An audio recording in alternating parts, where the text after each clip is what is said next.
Welcome to the PAC Football Report for September 26, 2015. I'm Joe Onderko. Once again this week, we'll look back at last weekend's grid action in the President's Athletic Conference, while also previewing this weekend's games. The PAC League schedule started in full swing in Week 3 with 5 conference games. Nationally ranked PAC defending coach champions W&J and Thomas More each opened conference play with impressive wins.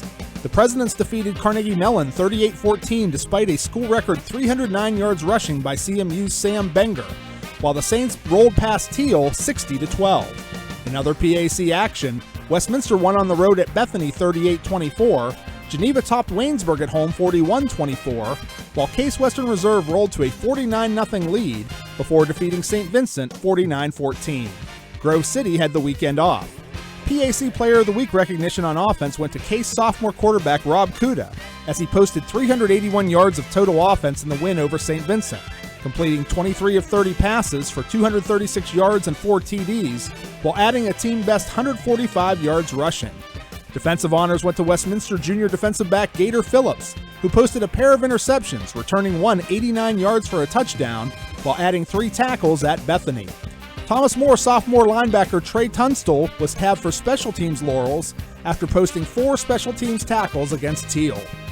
5 league games are on tap for Saturday, September 26th. The headline game will take place in New Wilmington, as 2-1 Westminster hosts 3-0 Thomas More at Bury Stadium at 1 p.m. Thomas More dominated last year's meeting in Kentucky 49-6 and has won 12 of 13 all-time meetings between the programs, with the lone Titan win in the series coming back in 2003. However, after seeing his team receive votes in the AFCA National Top 25 poll this past week, Titan head coach Scott Benzel knows his program has a big opportunity this weekend against the Saints. Yeah, that's the word we've been using, Joe. Opportunity. You know, it's very rare that you get a chance to play in a game like that early in the year with a ranked opponent who's basically been steamrolling everybody they've played. So our guys are excited about it. We're looking forward to the challenge, and we're going to give our best effort on Saturday. After posting an impressive conference opening win at home Saturday night, 2-1 Geneva looks for its 3rd straight win when the GTs host 0-2 Carnegie Mellon at Reeves Field in Beaver Falls at 3 p.m.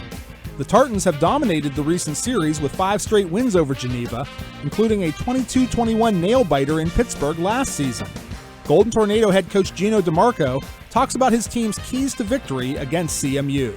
You know, everybody knows what, Rich has done, and you play a Rich Lackner's team, they're going to be very well coached.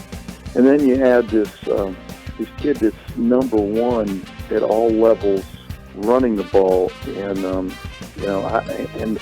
I don't know who scheduled the homecoming game, but it's not a game that you'd want at homecoming. 1-2 Waynesburg looks to snap a 2-game skid this Saturday at Wiley Stadium, as the homestanding Yellow Jackets host 1-2 Bethany at 1:30 p.m. Waynesburg leads the all-time series 29-17-7, but has dropped the last 2 meetings against the Bison, including a 33-27 final a year ago in Bethany.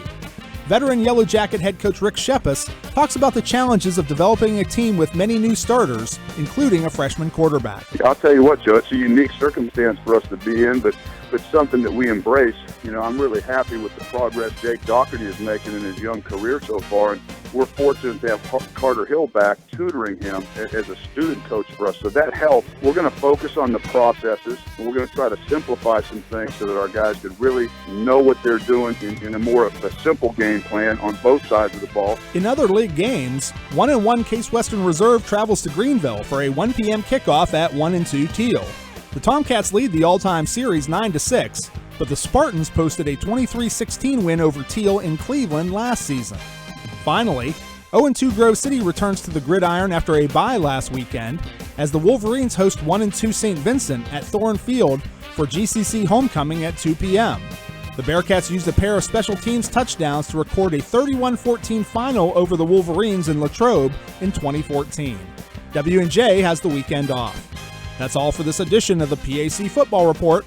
Remember, for the latest news and information on your favorite team, please log on to the conference website at www.pacathletics.org. You can also follow us on social media via Facebook, Twitter, and Instagram, with links available at the website. I'm Joe Onderko. Thanks for listening, and we'll see you at the stadium.